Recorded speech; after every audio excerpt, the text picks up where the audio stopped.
6월 첫째 주일 부천초대교회 주일 오전 예배에 오신 여러분 모두를 주님의 이름으로 환영하고 축복합니다. 오늘도 예배하는 여러분 모두에게 하나님 우리 아버지와 우리 주 예수 그리스도께서 주시는 은혜와 평강이 가득히 흘러 넘치기를 주님의 이름으로 축복합니다. 아멘. 우리 옆에 계신 초대교회 가족들 함께 이렇게 믿음으로 선포하며 사랑의 교제를 나누겠습니다. 당신의 삶은 주님 손에 달려 있습니다. 그렇게 함께 우리 고백하실까요? 시작. 당신의 삶은 주님의 손에 달려 있습니다. 여러분 아멘이십니까?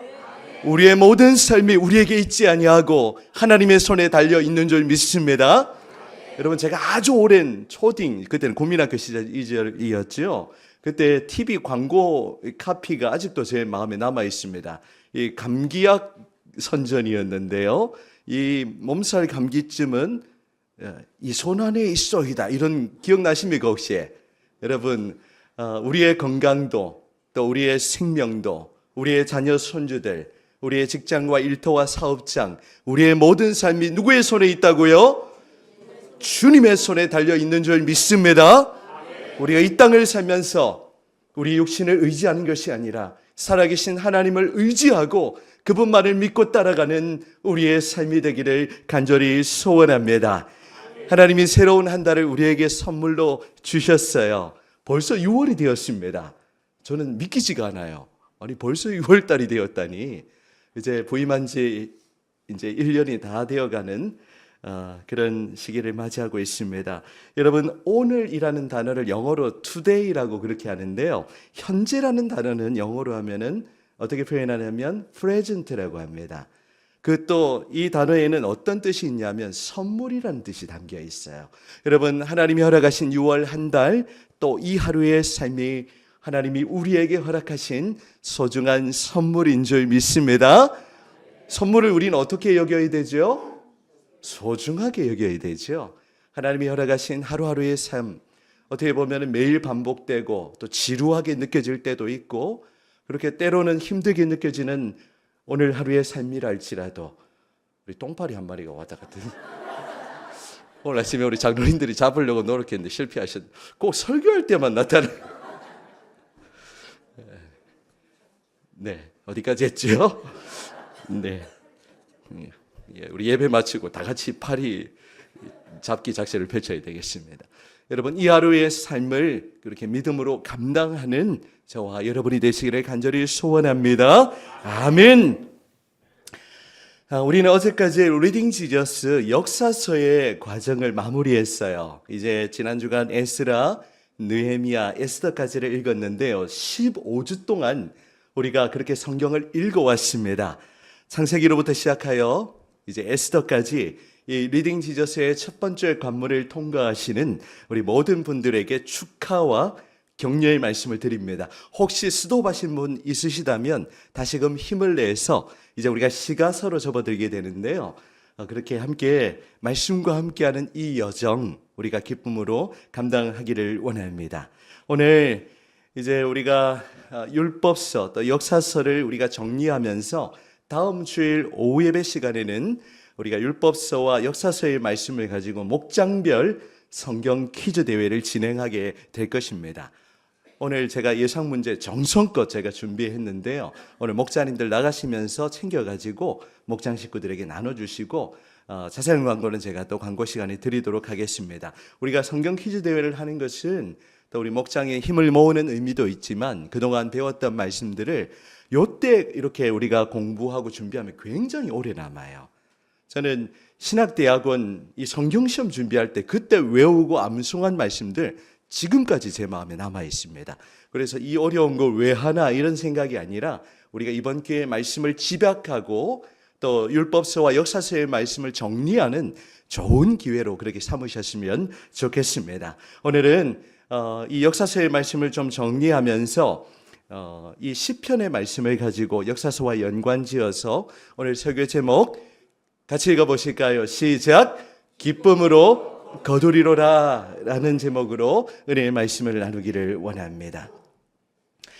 여러분 제가 이 구약 성경의 시대를 먼저 10시대로 정리를 해드릴게요. 오늘 예상 문제에도 마지막에 보면 들어가 있습니다.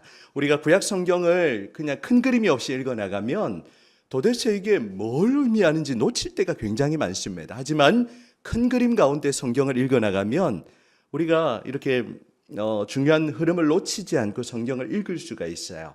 그래서 구약의 10시대를 간략하게 한번 정리해 보면요, 여러분 10손가락을 한번 펴보시겠습니까? 손가락을 하나씩 접으면서 한번 해볼게요. 하나씩입니다. 자, 처음엔 창조시대, 그 다음에는 족장시대, 그 다음에는 출애굽과 광야시대, 가나안 정복시대,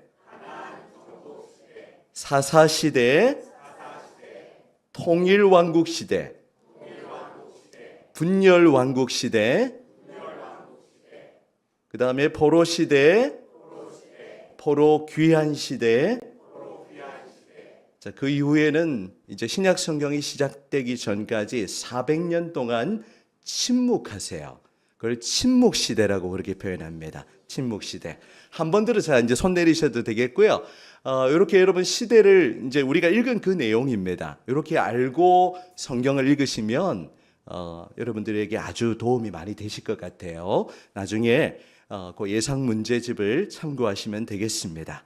이제 우리는 지금 이제 지난 주간 포로 시대와 또 포로 귀환 시대의 그 이야기를 성경을 통해서 우리가 접했습니다. 사극이나 역사 드라마를 보면 이 마음에 들지 않는 신하를 외딴 섬이나 아주 또 먼 곳으로 유배나 귀양을 보내는 것, 여러분 이렇게 흔하게 보실 수가 있으실 겁니다. 이 왕이 눈밖에 나면 이 왕이 가차없이 어떻게 하죠? 그 신하를 멀리 보내버리는 겁니다. 한번 유배를 가면 그곳에서 평생 감시를 받으면서 그곳에 살다가 죽임을 당하기도 했습니다. 그러나 어떤 경우에는 다시금 왕의 부름을 받아서 복직을 하고 명예를 회복하기도 했습니다. 유다 백성들도 마찬가지입니다. 유다 백성들은 하나님과의 언약을 깨뜨리고 또 여호와 보시기에 정직히 행하지 않고 악을 행함으로 하나님의 징계와 심판을 받게 되었어요. 그래서 70년이라는 바벨론 포로 생활, 이걸 바벨론 포로기 또는 바벨론 유백이라고 그렇게 표현을 하기도 합니다. 해설 영상에 보면 바벨론 유백이라고 그렇게 표현을 하더라고요. 남유다 왕국이 멸망당했던 주전 586년부터 약 70년의 기간을 일반적으로 바벨론 포로기라고 저는 그렇게 명칭을 통일해서 사용하기를 원합니다.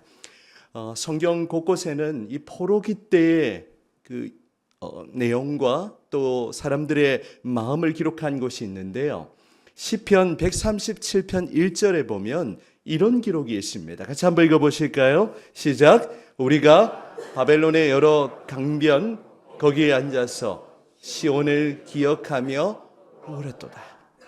포로 생활을 했던 유다 백성들의 마음을 이렇게 단적으로 보여주는 그런 구절이라 할 수가 있겠습니다.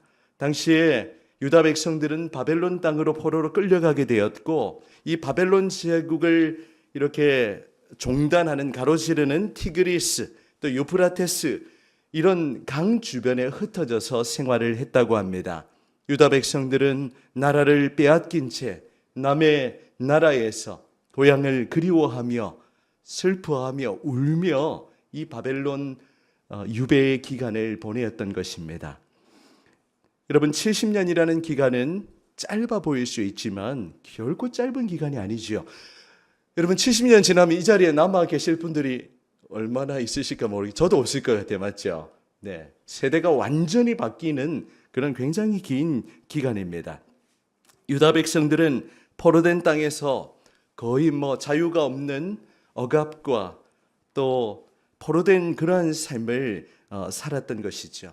늘 고향인 예루살렘 시온을 그리워하며 향수에 젖어서 그곳에서의 삶을 살았던 것입니다. 저희가 외국 생활 해보니까 이 심정이 느껴지더라고요. 아무리 좋은 미국이라 할지라도 여행 가는 건 좋지만 또 미국의 남의 나라의 이민자로 사는 것은 굉장히 어려운 일입니다. 그냥 늘 고향에 대한 향수가 있어요.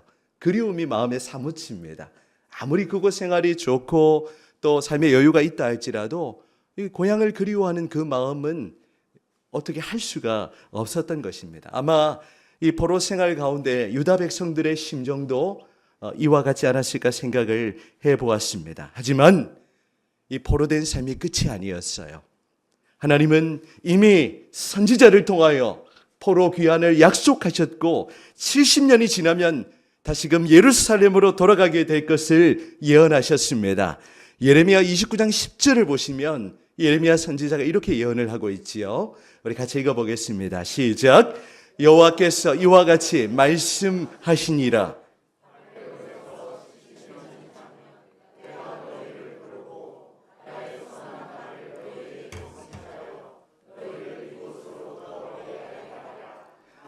아멘. 하나님은 70년이라는 이 유다 백성들을 심판하고 징계하는 그 시간이 지나고 난 이후에 다시금 이 유다 백성들을 바벨론에서 다시 예루살렘으로 돌아오게 하실 것이라는 그 약속을 이 멸망 전에 이미 허락해 주셨습니다. 여러분, 하나님의 본심은요, 재앙이 아니라 심판과 징계가 아니라 회복인 줄 믿습니다. 하나님은 선지자를 통하여 이런 놀라운 약속을 허락하셨고 그 약속이 우리가 읽었던 에스라 또 느헤미야 또 이 에스더서와 또 이후에 여러 선지서들을 통하여 이루어지는 것을 우리는 보게 됩니다. 우리가 지난 주간에 읽은 이 역사서의 마지막 권들은 바로 포로 귀환이 어떻게 이루어지는지를 우리에게 잘 보여주는데요. 여러분의 이해를 돕기 위해서 그림을 한 컷 보여주시면요. 당시의 포로 귀환은 세 차례에 걸쳐서 이루어지게 됩니다.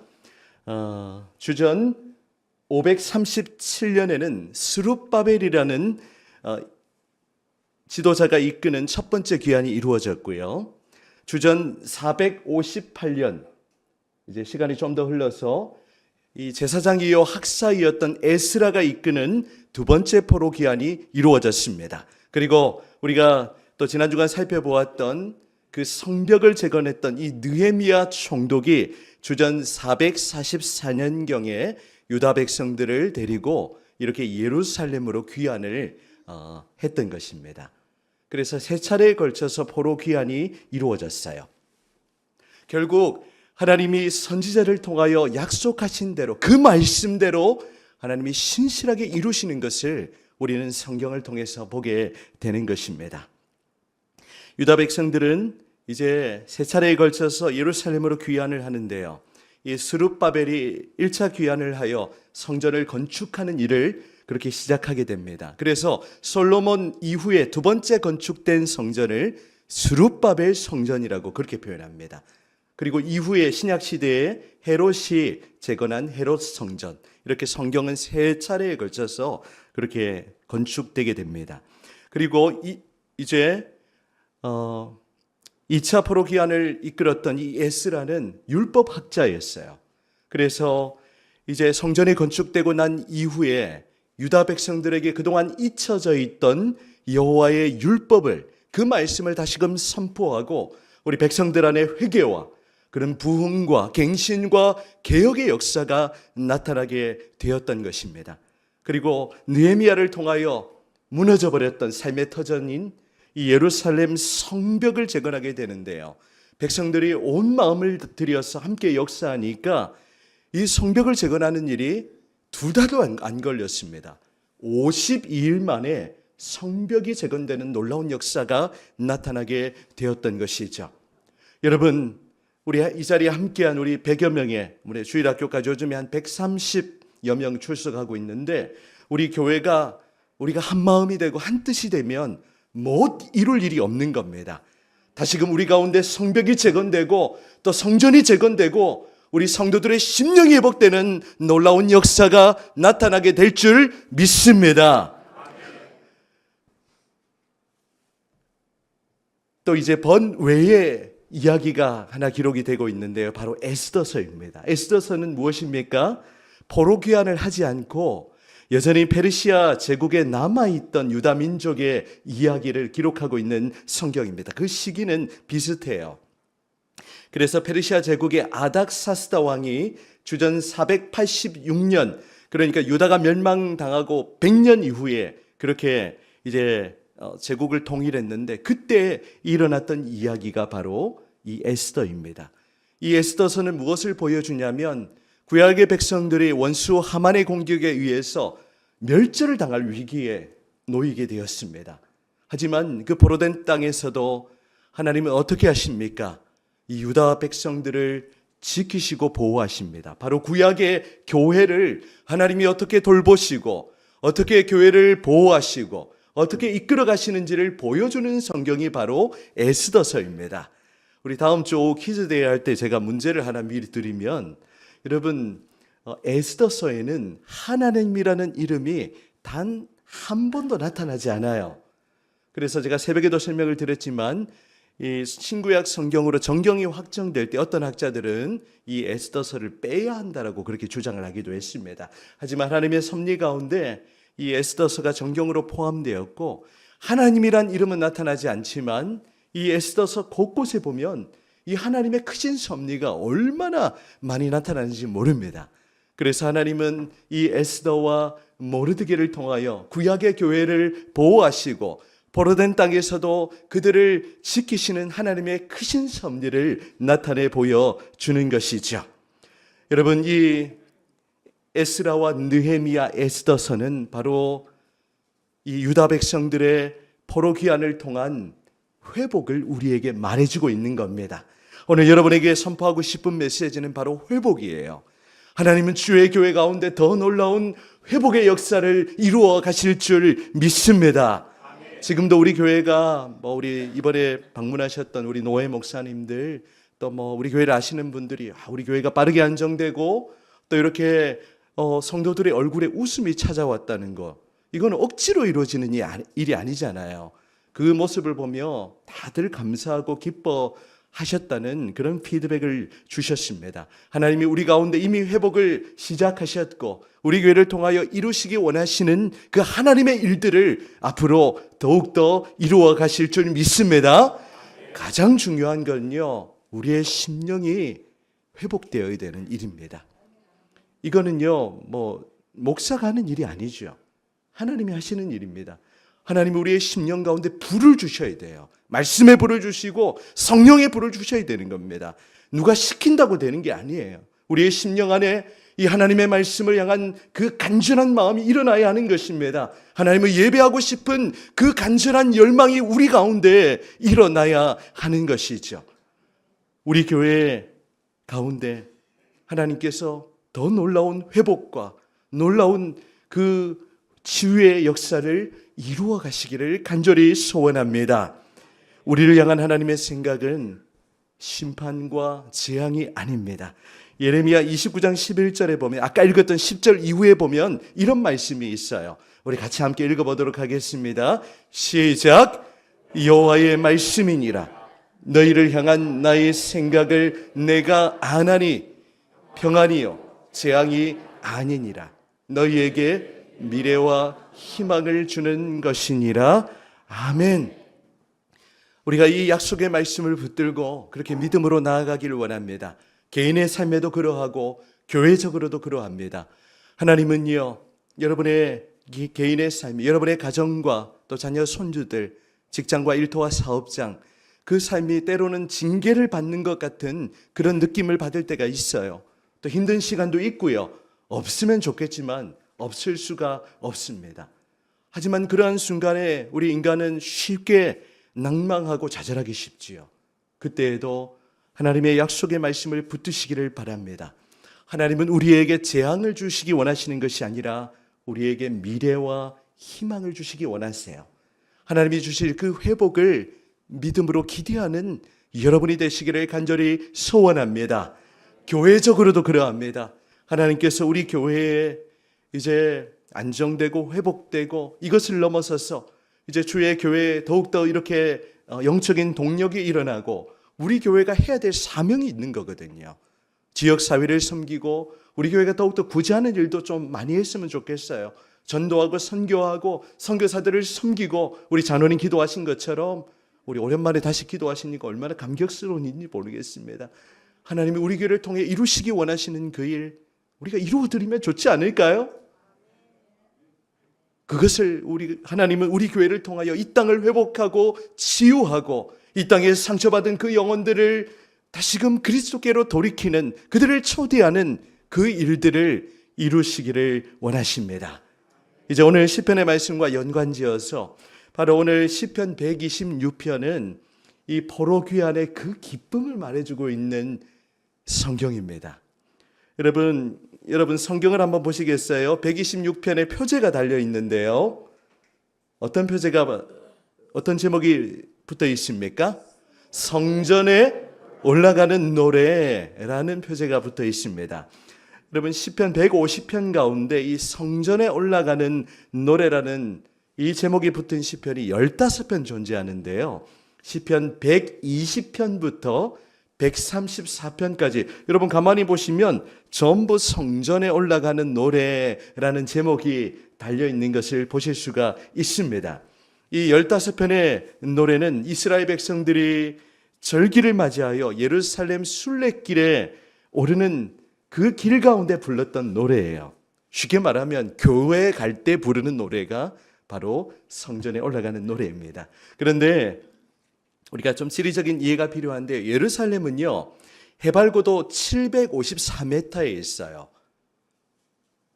저희가 살았던 이 칠레 수도 산티아고라는 도시는요 해발 800m에 위치한 도시거든요. 그래서 굉장히 고지대에 위치하고 있죠. 여러분 저기 잠실에 가면 롯데타워 있습니다. 몇 미터일까요? 123층에 약 555m입니다.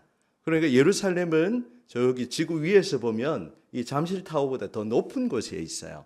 그러니까 이제 예루살렘 성전을 향해서 갈 때는 오르막길이 계속 이렇게 이어지게 되는 것이죠.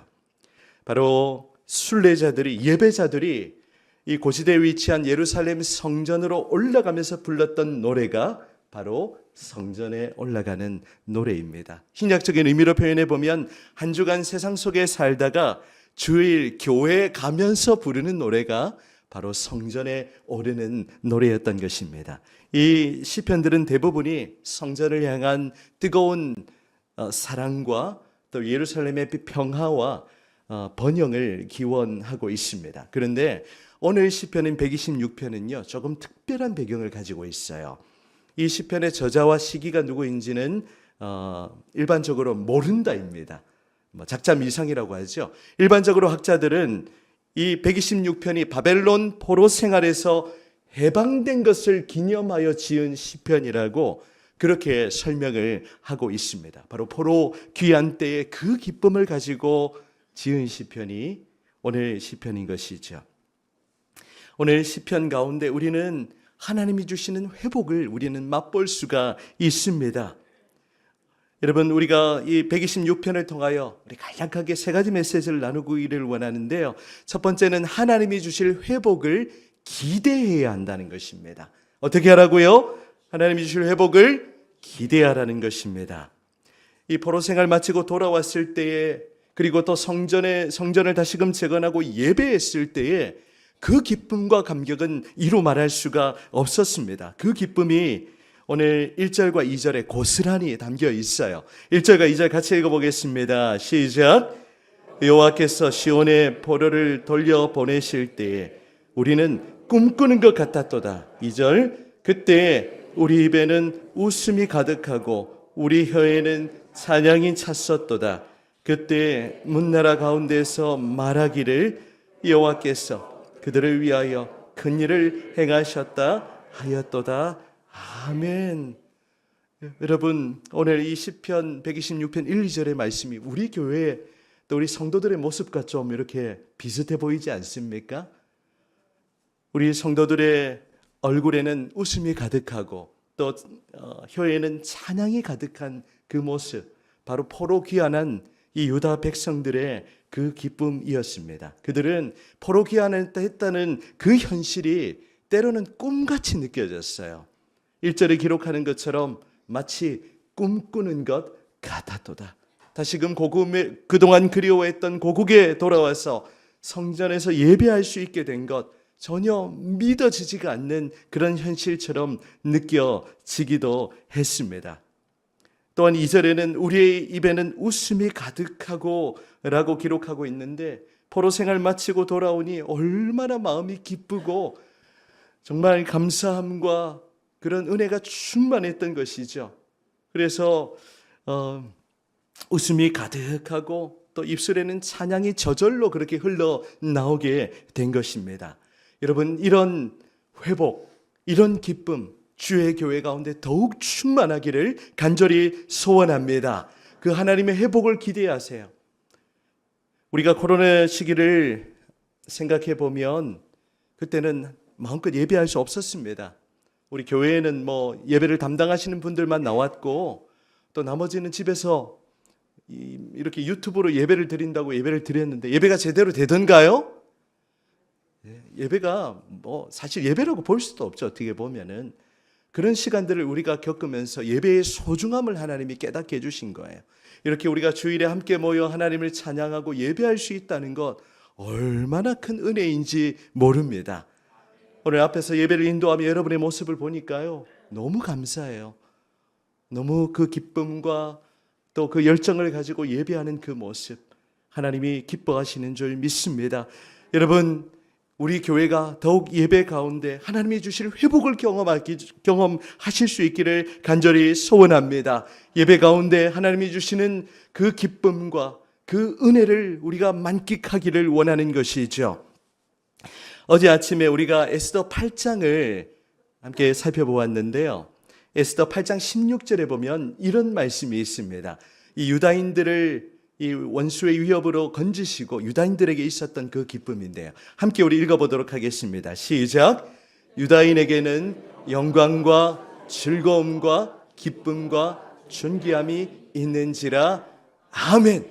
저는 이 말씀 준비하면서 이것이 우리 그리스도인이 종국에 누리게 될 그 기쁨이 아닐까라는 묵상을 해보았습니다. 다시 한번 이 말씀 보여주시면 이 유다인 대신에 우리가 그리스도인으로 바꾸어서 우리가 그리스도로 말미암아 누릴 그 영광과 기쁨을 소망하며 함께 읽어보도록 하겠습니다. 그리스도인에게는 시작.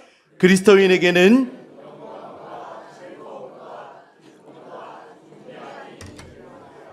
아멘.